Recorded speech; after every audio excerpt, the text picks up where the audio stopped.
नमस्कार, आप सभी का हमारे YouTube चैनल में हार्दिक स्वागत है। ताओ ते चिंग पुस्तक की जो हमने हिंदी अनुवाद की एक श्रृंखला शुरू की थी, उसी वीडियो सीरीज का ये अगला वीडियो है, पार्ट 4। इसमें हम अध्याय 24 से देखेंगे। तो आइए 24वां अध्याय पढ़ते हैं। वो जो पैर के पंजों के बल खड़ा होता है, वो दृढ़ रूप में खड़ा नहीं होता।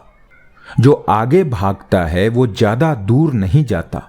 जो चमकने की कोशिश करता है वो अपना ही प्रकाश बुझा देता है।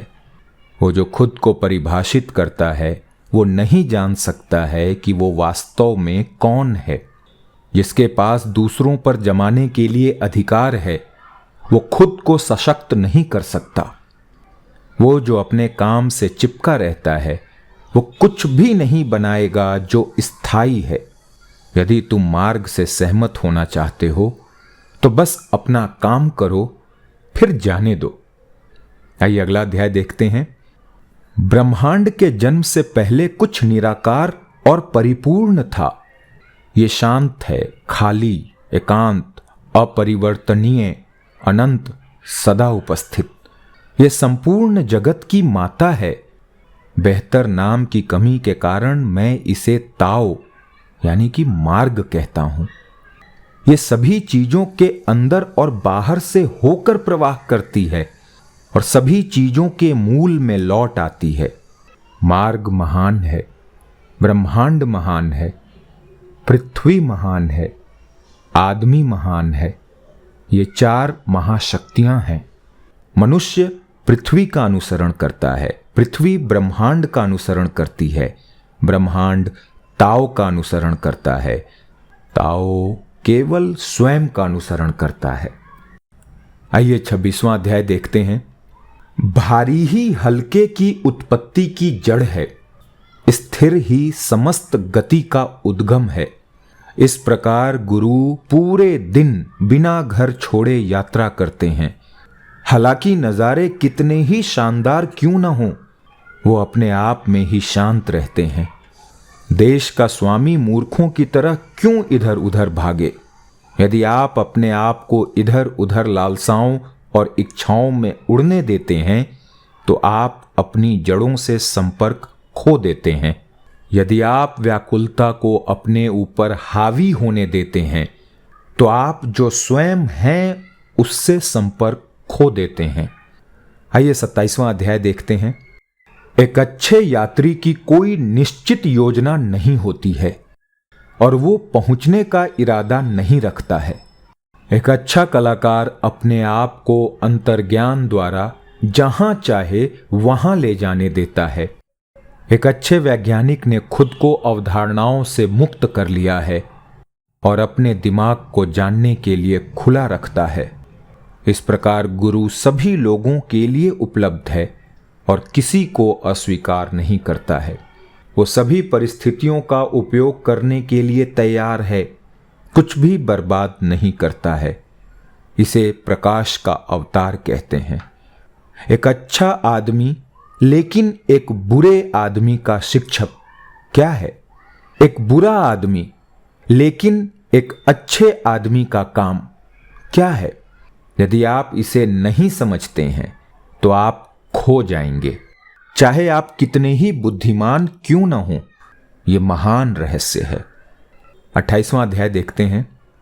पुरुष को जानो, फिर भी स्त्री को रखो। संसार को अपनी बाहों में लो। यदि तुम संसार को ग्रहण कर लेते हो तो ताओ तुम्हें कभी नहीं छोड़ेगा और तुम एक छोटे बच्चे की तरह हो जाओगे। सफेद को जानो, फिर भी काले को रखो।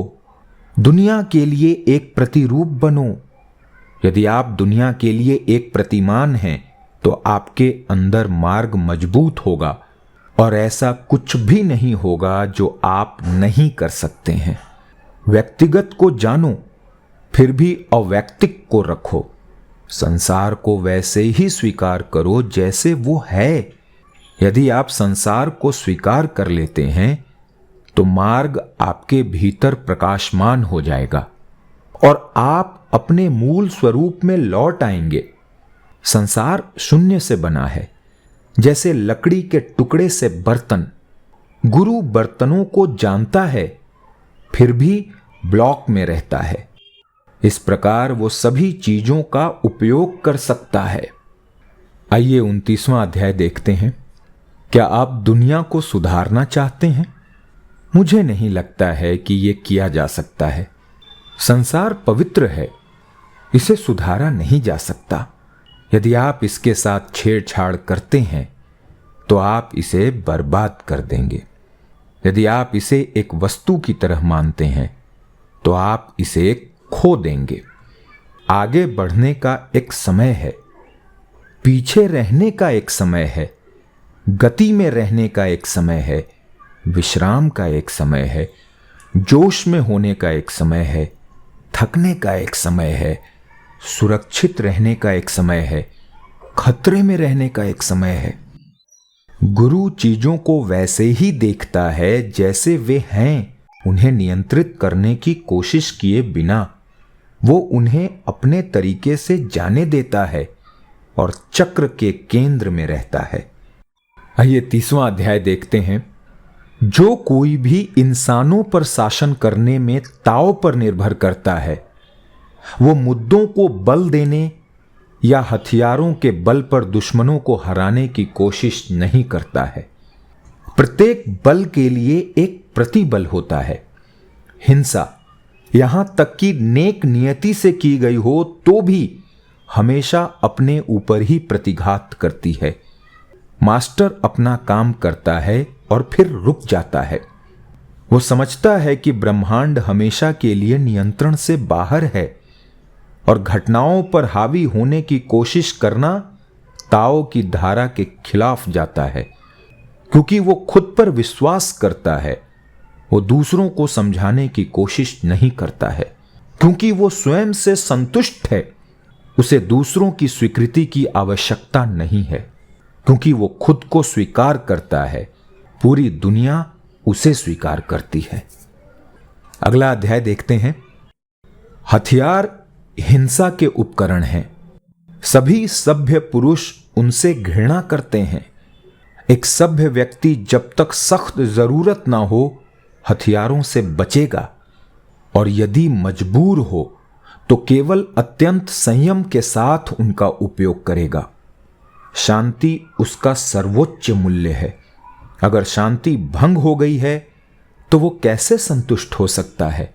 उसके दुश्मन राक्षस नहीं हैं, बल्कि उसके जैसे इंसान हैं। वो उनके व्यक्तिगत नुकसान नहीं चाहता, ना ही वो जीत में प्रसन्न होता है। वो जीत में कैसे आनंदित हो सकता है और इंसानों के वध में प्रसन्न हो सकता है? वो एक युद्ध में गंभीर रूप से दुखी और बड़ी करुणा के साथ प्रवेश करता है, जैसे कि वो एक अंतिम संस्कार में शामिल हो रहा हो। आइए 32वां अध्याय देखते हैं। ताओ को महसूस नहीं किया जा सकता है। एक इलेक्ट्रॉन से छोटा, इसमें अनगिनत आकाश गंगाएं हैं। यदि शक्तिशाली स्त्री पुरुष ताओ में केंद्रित रह सकते हैं तो सभी चीजें सामंजस्य में होंगी। दुनिया स्वर्ग बन जाएगी, सभी लोग शांति में रहेंगे और कानून उनके दिलों में लिखा जाएगा। जब आपके पास नाम और रूप हों तो जान लें कि वे अस्थायी हैं। जब आपके पास संस्थान हों तो जानें कि उनके कार्य कहाँ समाप्त होने चाहिए, कब रुकना है। ये जानकर आप किसी भी खतरे से बच सकते हैं। सभी चीजें ताओ में समाप्त हो जाती हैं, क्योंकि नदियां समुद्र में बहती हैं। धन्यवाद। मुलाकात होगी अगले अध्याय में। पढ़ते रहिए, सुनते रहिए, समझते रहिए। जय हिंद।